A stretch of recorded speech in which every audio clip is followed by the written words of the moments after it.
Wem. And I'm Lewis. This is the Forest School Podcast. Let's go!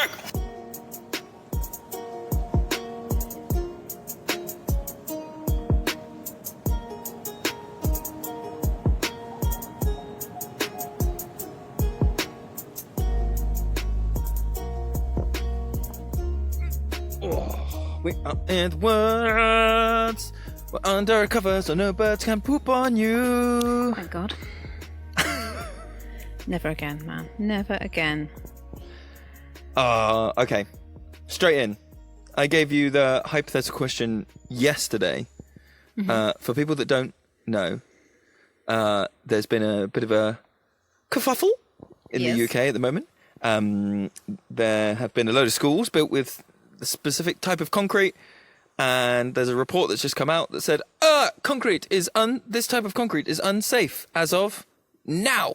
Yeah. And so loads of schools are in this really tricky situation. On top of all the schools already in the UK, there's something like a third of schools in the UK have one, like, written off building, at least one. Oh, really? I didn't know how high the figures were. Without this concrete thing. Oh, without that? It's Wow. really high. And then the concrete thing is like 300 or 400 schools, which is bad, but not, every school in the country. But I posed to you yesterday, like, what if this hypothetical situation happened where they just went, we're going to condemn them and we're going to rip them down straight away, or, they all fall down, but everyone's safe. It's all fine. Mm-hmm. And then they go, okay, this is a bit like after World War II in the Scandi countries, where they had to work out, what we're going to do for these school things. We've got the buildings. And they come to us as outdoor education leaders and go, we just need a classroom space, learning space. You guys are already doing that. Can you design the school for us? With a real outdoor focus. With so an that outdoor you don't focus. get this same kind of problem again. Yeah. Like building a cheap, rubbishy building out of some horrible... Because this is an ongoing thing, not just with schools as well, isn't it? It's like buildings being put up really cheaply, badly, unsafely. Grenfell. And then just being an absolute disaster with horrible consequences.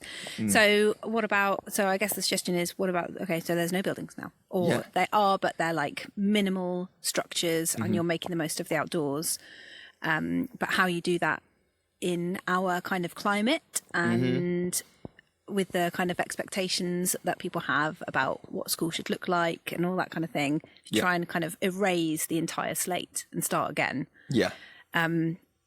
I guess, like, I wonder if there would be, to start off, would there be a difference, do you think, in the design needs of a primary and a secondary school? 100%.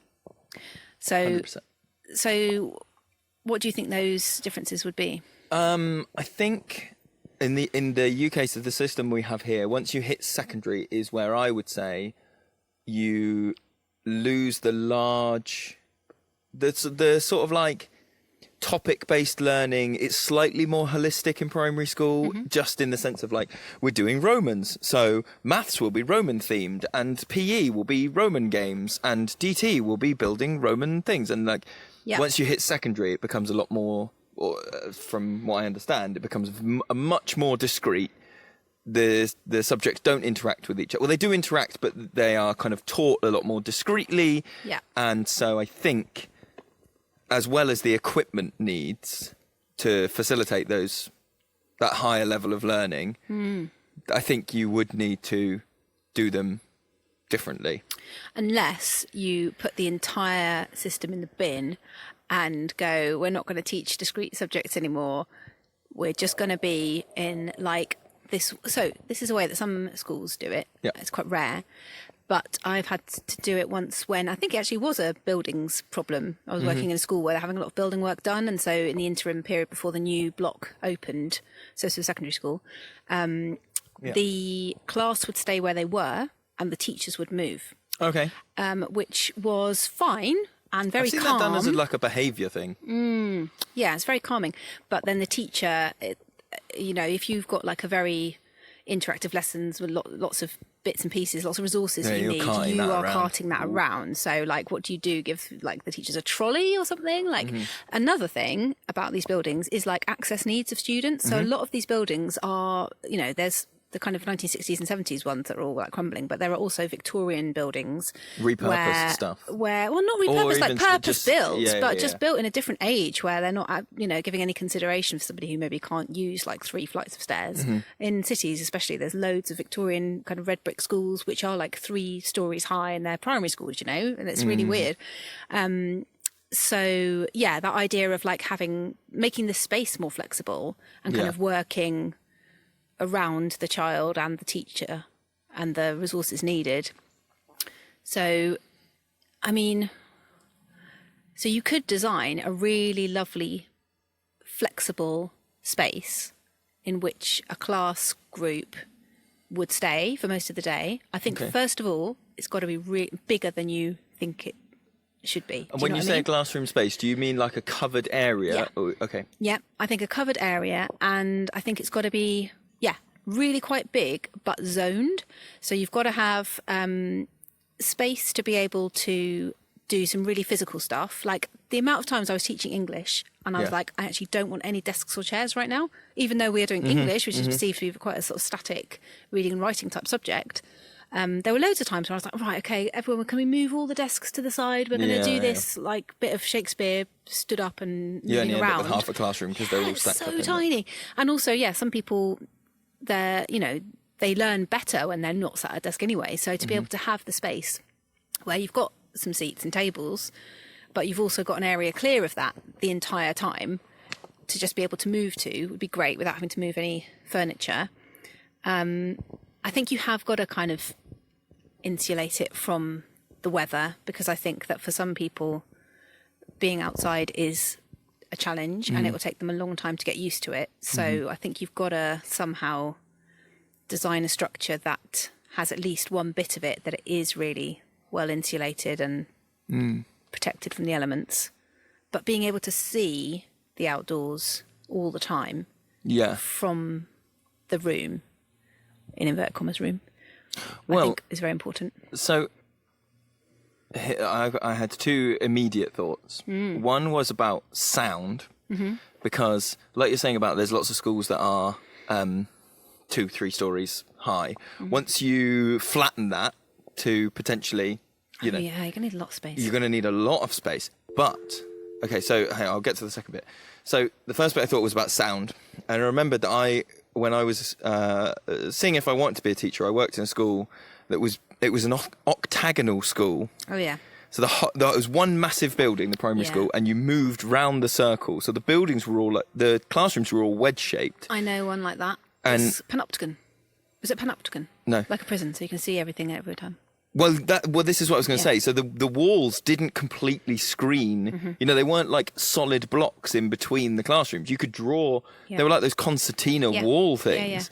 So sound would go through and all this stuff, and occasionally you'd get some stuff going through. And I was like, oh, that's really interesting. And I was talking to one of the teachers, and I remember them saying when they built the school, or like redesigned it and built it like that, it took a while for the children to get used to the fact, and the culture to get used to the fact that, like, hey, you can't necessarily scream and shout and bang and do whatever, because not only is that disruptive to your class, but it's also disruptive to other classes. But also then it meant that they said it was really interesting because the other teachers then were more in tune with each other in terms of like, sounds like you had a tricky afternoon. Oh, okay. They could like offer support with each other. It was quite... That was usually me. Like people going, what was happening in your classroom this afternoon? Are you okay? I always was okay. It was more that some jokes had been told and then the response was to drum on the floor with feet. But anyway. So I thought about that. I thought about sound and about how you would need to be prepared for a culture shift in terms of like distraction potentially and like screening off, and whether you do screen off or you don't screen off and you just change, like that would be an interesting culture shift and something that I think you could design for. But what I also thought was, so you take these like 2-3 story buildings and you squash it flat, you're going to need more space. But there's something culturally as well that you could do where you could blur the lines then between recreational time and learning time, because the current system has red brick, stereotypically, red brick building, 3-4 stories high, that is where the learning is done, and then enormous sports fields that are like either a little walk from the school or like separate or like all the way around the school and whatever else. But imagine how different it would be if you had, so, you know, have you seen those structures where it's like a parachute, not dissimilar to ours, but it's held up by posts, so freestanding. If you had those dotted all over sports fields, so there wouldn't be sports fields anymore, but dotted all over, and in between that, like, okay, change over, we're going to do maths in a minute, the students would be able to wander and we'd be able to walk past and potentially even interact with, like, oh, what have they been doing in that classroom? Oh, I can see the materials. It's not like, you know, you could walk past and go, oh, wow, look, they've had that out in that classroom. Oh, they've had that. And like in that intermittent changing time, you're not kind of like boxing people in and out. You're opening it up to some exploration, some, I'm not saying you would let the students in and, you know, they play with everything in the meantime, but I think there's something about seeing what year 4 have been doing when you're in year 1, or seeing what, you know, what have the biology class has been doing this morning in a non-discrete way. You don't need to be invited into the classroom, or you set, you know, it's like, oh wow, and then you see those things coming and, oh, I remember seeing that thing in the classroom a few years ago and that's kind of cool. Yeah. Like real blur that line. I think that would be an interesting culture shift. You're saying about weather, I think it would be really interesting to see what schools did in terms of tree planting, because I think you would have to employ tree planting as a long-term solution to be like, okay, we're going to be doing hedgerows, we're going to be doing evergreen trees, we're going to be like essentially terraforming this site for wind. If nothing else, we're going to be going, this school grounds now doesn't have a building, but it does have big bank of trees on the northwest side, or it does have that sort of thing, which I think would just be an interesting consideration for a lot of school sites to suddenly have to go, oh, okay, not where's the best space in terms of space. Yeah, well, you don't also have to be prepared for like having to close or having alternatives in, you know, in stormy weather. So I think you'd end up being a lot more, just like forest school, being responsive to the conditions of the day. Yeah. / week / season. Do you think the shift we've had in the last few years to online learning would, I'm now thinking of a secondary level, that you could potentially, if you're saying about like there being spaces that you need to use or don't need to use, that you could more flexibly be like, yeah, the school site looks different now, so the students are only in for the morning, and particularly in bad weather they might not come in all day, and it becomes e-learning, and that becomes much more like regular and flexible and less of a like, oh my god, snow day, the school is shut. What do you think? I think I've spoken to so many families who've had such terrible problems with e-learning, especially for younger children, that I think you would have to address some like massive wider issues in society before you could get that to work in terms of parent time, work, internet access, technology access. Yeah, there's a lot of inequities. You know, people's, if you're thinking about like sorted. designing a classroom, then lots of people's homes they don't have the luxury of being able to have a quiet place where someone can do e-learning. Lots of people, you know, and older children as well, like, and speaking to teachers who've done a lot of e-learning where all of the children have their cameras off, so you don't even know if they're there and things like that. You know, it's very, I don't know, I think... challenging. I think flexibility is great, but I also think that giving children the kind of regularity of the face-to-face environment, if they can manage it, is great. Have you seen the robot things? Have you seen the, it's like a head and shoulders of a person, but it's a robot, and they can sit in the child's seat, and the child is connected to that through their laptop at home. So if they can't be in school for any reason, it's like they're there virtually. Like an avatar thing? Yeah. Okay. Yeah, school down the road has it. Yeah, so if people are like off school, especially like long term, then they can literally be in the lessons live and see it through the eyes of the... It doesn't really look like a robot, it's just like a kind of oval shape, and, you know, it hasn't got a face or anything, which is pretty amazing. Do you think you would... like, what would you think you need to do in terms of like, so you could talk about insulating these like structures. Would you also imagine that there are wood burning stoves, or are they like electrically heated, or are they, God. you know? I don't know. I don't know. I don't know. I just think that, yeah. I think it's an interesting thing in terms of like Air source heat pumps. They're all the rage these days, aren't they? But then you'd have to have the entire room like completely insulated, and then it is actually like just lots of temporary classrooms. it's a school. Yeah. It's just a different version of what you had before. Yeah. Yeah, it's hard, isn't it? Especially with like younger children. There's so many forest kindergartens where little kids are outside all the time, all day. And there are challenges and rewards of that. But little kids move around loads. Like they're harder to, they can't regulate their own body temperature as well, but they can be really active all the time and keep warm in lots of layers. Whereas if you imagine like school as it is right now, once you hit like 14, 15, Yeah. Pretty static. you are pretty static. And rightly or wrongly, you know, that's just the kind of style of learning that we've ended up with now. And you do PE and that's like, "Wah!" And then you come back and sit still and listen and write. So yeah, what would that look like in terms of, it's just like a complete redesign, isn't it? It's a complete and utter, I guess you're kind of describing like a blend of traditional mainstream school and forest school. There's like so you're not kind of going, hey kids, that school doesn't exist anymore, it's now forest school. It's some kind of outdoor school where there's still the capability of learning more traditional subjects, but in a more outdoor, nature-based environment. I would be interested to know, because I have seen pictures of the photographs of the early like outdoor, the air nurseries and the things, and it is literally, there's a squirrel trying to go in the water butt. Can you see it? It's going to drown. Get out. It's just hanging down. There's just a butt sticking out of the top of the butt. Oh my lord. It's thirsty. Well, what are you doing? Do you think it's stuck? It's not moved. No, I just watched it dip down. Wow. Yeah. Oh God, it nearly fell in. Oh God. It's He looked embarrassed. It's all right.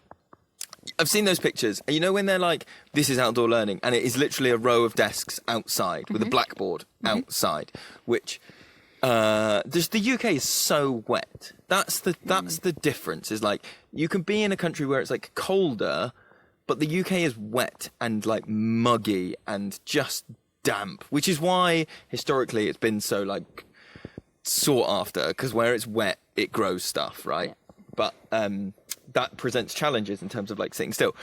I would be interested to know if you did that sort of setup, so you went, okay, we're not actually going to insulate them, that's not what we're going to do. We're going to do like timber frame shelters with tarp walls and maybe like green roofs, right? So it's like all these like pergola bandstand type areas, right? But here's the change we're going to make. The lessons can be no longer than 25 minutes. And then everybody, teachers included, need to go for a walk around, get their bodies moving again. And we go like, yeah, there might be a log burner in each of these or like a open fire space in these things. But the change that we have to make through the winter months is that lessons can be no longer than 25 minutes. They might be a double lesson, but you have to give students 5-10 minutes. Yeah.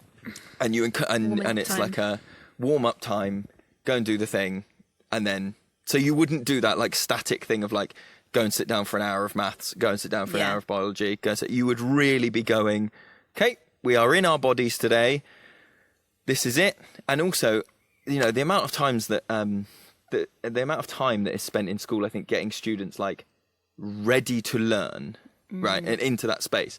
But look, there's obviously potential downsides where people would get distracted and that they wouldn't necessarily then be ready for that. But I think some people would really benefit from like, my body is moved, my brain is full of like oxygenated blood, and actually now I don't need an hour to do an introduction and a plenary and a lesson. Like, 25 minutes is actually all I need, because you're going, march, you're stepping round, okay, I'm warm. What do you know about this thing? My brain is firing on all cylinders.